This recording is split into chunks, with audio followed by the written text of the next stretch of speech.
సంబంధించి ఒక ప్రచార ఘట్టం ముగిసింది. ఇంకొక వైపు ఏర్పాట్లు కూడా ముమ్మరంగా చేశారు. సో నవీన్ చెప్పండి, ఏంటి ఓవరాల్ గా కూడా ఈసారి లోక్సభ స్థానాలకు సంబంధించి కూడా చాలా ప్రతిష్టాత్మకంగా అటు కాంగ్రెస్ పార్టీ, బీజేపీ, బీఆర్ఎస్ కూడా తీసుకున్నటువంటి పరిస్థితిని మనం చూసాం. అటు ఢిల్లీ నుంచి అటు ప్రధాని నరేంద్ర మోదీ దగ్గర నుంచి కూడా ఇక్కడ రాష్ట్రాధినేతల వరకు కూడా ప్రచారాలు కూడా పూర్తి చేశారు. ప్రచారాల శైలి సంబంధించినటువంటి మీ విశ్లేషణ ఏంటి, అలానే ఏర్పాట్లు సంబంధించినటువంటి అప్డేట్ ఏంటి?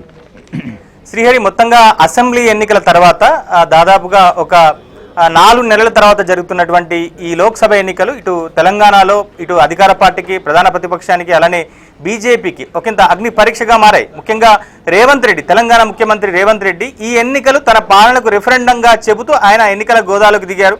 సో తన 100 రోజుల పాలనకు, ముఖ్యంగా భవిష్యత్తులో ఈ 4.5 సంవత్సరాల కాలంలో రేవంత్ రెడ్డి తన పాలనను సజావుగా సాగించాలంటే ఈ ఎన్నికల్లో ఖచ్చితంగా కాంగ్రెస్ పార్టీ డబుల్ డిజిట్ స్థానాలను దక్కించుకోవాల్సినటువంటి అవసరం ఎంతైనా ఉంది.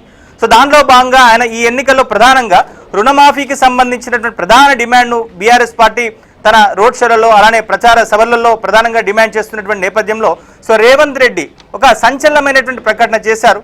సో ఈ ఆగస్టు 15 లోపుగా తెలంగాణలో 6 గ్యారంటీ స్కీమ్లో భాగంగా ఇచ్చినటువంటి 2 లక్షల రుణమాఫీని ఖచ్చితంగా ఆగస్టు 15 లోపుగా నెరవేర్చి తీరుతానని చెప్పేసి రేవంత్ రెడ్డి ఒక సవాల్ విసిరి సో తెలంగాణలో ఓటర్లను, ముఖ్యంగా రైతులను తన వైపు తిప్పుకునేటువంటి ప్రయత్నం చేశారు.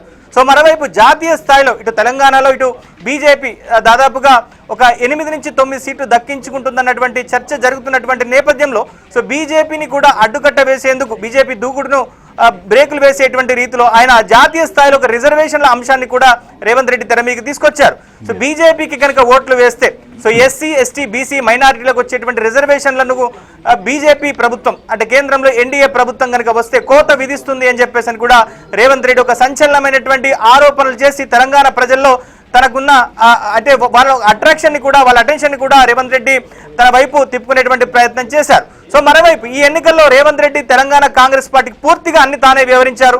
సో 27 రోజుల పాటు 57 సభల్లో రేవంత్ రెడ్డి పాల్గొన్నారు. సో మరోవైపు కాంగ్రెస్ పార్టీకి రాహుల్ గాంధీ సో అసెంబ్లీ ఎన్నికల్లో ఏ విధంగా రాహుల్ గాంధీ, ప్రియాంక గాంధీ, మల్లికార్జున ఖర్గే తెలంగాణలో ప్రతి అసెంబ్లీ నియోజకవర్గంలో వాళ్ళ సభలు ఎట్లా నిర్వహించారో ఈసారి లోక్సభ ఎన్నికల్లో కూడా రాహుల్ గాంధీ దాదాపుగా 10 లోక్సభ నియోజకవర్గాల్లో ఆయన సభలు నిర్వహించారు. సో ప్రియాంక గాంధీ కూడా ఇవాళ 2 సభల్లో ప్రచారం చేశారు. మరోవైపు మల్లికార్జున ఖర్గే కూడా సో నిన్న 2 సభల్లో ప్రచారం చేశారు. సో మొత్తం మీద ఈ ఎన్నికల్లో కాంగ్రెస్ పార్టీ డబుల్ డిజిట్ సాధించి తెలంగాణలో రానున్నటువంటి 4.5 సంవత్సరాలు తన పాలనకు సాఫీగా సాగే విధంగా రేవంత్ రెడ్డి తన కార్యాచరణను కూడా సిద్ధం చేసుకుంటున్నారు. మరోవైపు బీఆర్ఎస్ పార్టీకి సంబంధించినటువంటి ఎంపీలను, ముఖ్యంగా కడియం శ్రీహరిని చేర్చుకోవడం కావచ్చు, సో దానం నాగేందర్ని బీఆర్ఎస్ నుంచి కాంగ్రెస్ పార్టీలో చేర్చుకుని సికింద్రాబాద్ టికెట్ ఇవ్వడం కావచ్చు, కడియం శ్రీహరి కుమార్తె కావ్యకు వరంగల్ నుంచి టికెట్ ఇవ్వడం కావచ్చు, అలానే చేవెళ్ల నుంచి రంజిత్ రెడ్డిని బీఆర్ఎస్ పార్టీ నుంచి కాంగ్రెస్ పార్టీలో చేర్చుకుని టికెట్ ఇవ్వడం కావచ్చు, ఇవన్నీ కూడా రేవంత్ రెడ్డి చాలా వ్యూహాత్మకంగా వ్యవహరించినటువంటి పరిస్థితి. ఇక బీజేపీ విషయానికి వస్తే సో బీజేపీ అసెంబ్లీ ఎన్నికలకు మించినటువంటి ఫోకస్ ప్రస్తుతం లోక్సభ ఎన్నికల మీద దృష్టి పెడుతోంది. సో నరేంద్ర మోదీ దాదాపుగా 4 సార్లు తెలంగాణలో పర్యటించి 9 సభల్లో ఆయన పార్టిసిపేట్ చేశారు.